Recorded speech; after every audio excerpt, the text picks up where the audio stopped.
enslaved by Pharaoh in Egypt. They've been suffering under this huge, hard burden. And so God is now going to come and deliver them and set them free. Now, what happens next is kind of interesting. So Moses goes and tries to explain this to the people. You kind of get the impression that some of them understand what he's talking about. You know, sometimes I think we presume that when people are living in slavery, everyone is angry at that idea. But some people are so used to it because they've just lived in it all their life. They don't really necessarily see there's anything wrong about that. You know, there's a great story about Nelson Mandela in South Africa when he was a young man. He tells a story that someone came up to him and said, "You do realize that you're oppressed and that your whole people are enslaved." And he says it was like this light bulb moment where he's like, "I didn't realize. I just thought this was normal." But this is almost the context where Moses tries to come to the people and say, what we're living in is not normal. And God now wants to do this amazing act of deliverance to set us free.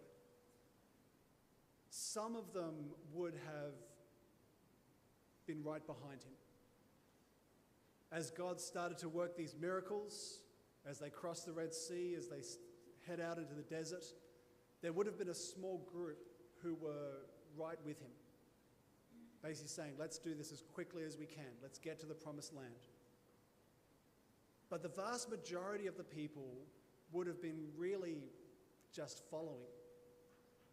They wouldn't necessarily have understood the urgency, the seriousness of all this. And so it wouldn't take long before they start to get a bit disillusioned. As soon as there's the first hardship, you know, the first hunger starts to come upon them. They start to get thirsty in the desert. And at this point, they start to whinge and complain. And Moses is trying hard to say, look, we're going somewhere where we'll be free, where we'll be blessed. But they can't see that. They can't imagine it. And so their natural thing is to say, well, we're hungry. Let's go back to where we had food. Even if we were enslaved, that's better than being here. And so a journey that should have only taken about a month ended up taking 40 years because the people were stubborn. They just refused to move. They ended up setting up camp in the middle of the desert, too afraid to move forward to the promised land, but also too afraid to go back to slavery. And they ended up in the worst place possible. Now, the reason why we come to this story every year during Lent, in some sense, the 40 days of Lent remind us of the 40 years of the desert. But it's kind of the church saying, we are still on this same journey. And the reality is that if you go to every Catholic parish in the world, it's kind of the same reality as this group here. There are some people in the church today who get it. You know that the world as we see it today is not normal. That you may not be physically enslaved, but there is a whole bunch of things spiritually enslaving you. There are things that are destroying your marriage and your family and your relationships, and you know that this is not the way the world's meant to be. And you've heard that promise of God that he wants to take you somewhere, and you are eager, you want to go now. But there's a lot of other people who maybe don't quite get that. You look at the world around you and you kind of think, well, this is normal. I've never known anything different. Yeah, and as much as you might tell me that I'm oppressed and enslaved, I don't see it. You know, all my friends are doing the same thing I'm doing. And so when the priest stands up here every Sunday and basically says, look, we've got to move. We're going somewhere. There's a promise that the Lord has given us. The natural thing is that a lot of people think, is it really that urgent?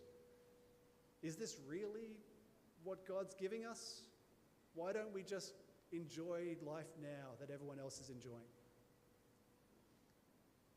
And the reality is that as Christians, we end up making the same decision as the Israelites made.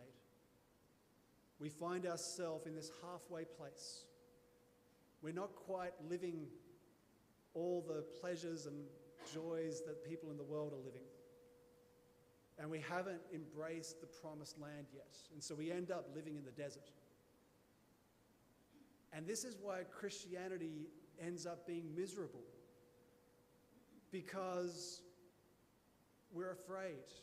There's so much cowardice in us. We're too afraid to really believe the promise, and we're too cowardly to go back to our old life of sin. And so we end up living in this horrible halfway space. But this is where Jesus is trying to call us back. In the gospel today, he's speaking to the people, really trying to call them to this urgency, trying to wake them up. You kind of get the impression that people have started to fall into this idea that we're okay, we're good, we're nice. Bad things only happen to bad people. And this is where he's referencing a couple of bad things that have happened recently. A tower has fallen down and killed some people. The Roman governor has killed a few people. And people are standing back saying, well, they must have been bad sinners, because bad things only happen to people that God doesn't like. And Jesus is saying, you don't realize all of us are caught up in this same oppression. This same slavery is affecting every single one of us, and we have to start moving out of this.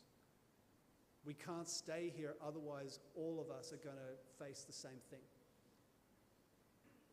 Now for Jesus, this was actually really urgent, because he realized that unless the people changed their hearts, unless they turned back to God, the reality was that they were going to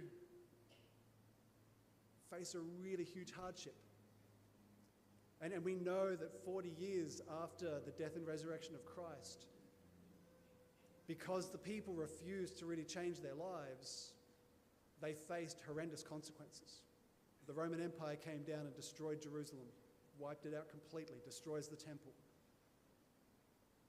And there's a number of times where Jesus is saying, you've got to understand the nature of this. You know, that sin is not a game. It's not as though, like, oh, I said a little lie, and anyway, that's okay. It's like Jesus is trying to remind us that actually we're all connected. If you imagine that we're all sitting in a giant wooden boat, every time you sin, you're drilling a hole through the bottom of the boat. And you might say, oh, it's just a little hole, and it's under my chair. It doesn't affect you. You don't have to drill a hole under your chair. You know, it's my sin, it's my problem. But there's that point where you've got to say, all of us are going to sink because of this. You know, and the more that our society starts to compromise and lose its sight on the commandments, it's as though more and more holes are being punched through the bottom of this boat, and gradually the whole thing sinks. Now, if you know enough history, you're going to know that that has happened repeatedly down through the generations.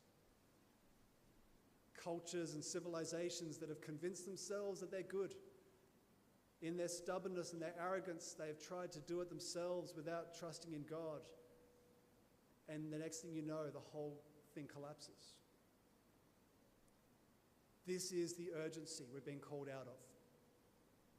You know, to realize that sin is actually a matter of life and death.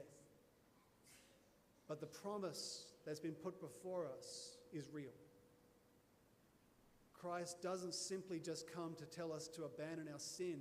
He calls us to move to the place of blessing, to move to that place where we can be entering into that embrace of God's love. No longer trying to fill the emptiness of our soul with things of the world, but rather allowing the love of God to be the thing that fills that need. And so this is where we need to journey in this time of Lent. We need to wake up. We need to realize the seriousness of what we're part of. and make that decision to actively walk through the desert until we reach the promise. To not be whinging and complaining, to not be saying, God, it's too hard. God, why have you brought me here? But rather to say, Lord, take me into that embrace of your love. To actively start praying, to actively read the Word of God, to be seeking to turn our lives around, and to realize that that grace of the resurrection is his gift to every single one of us.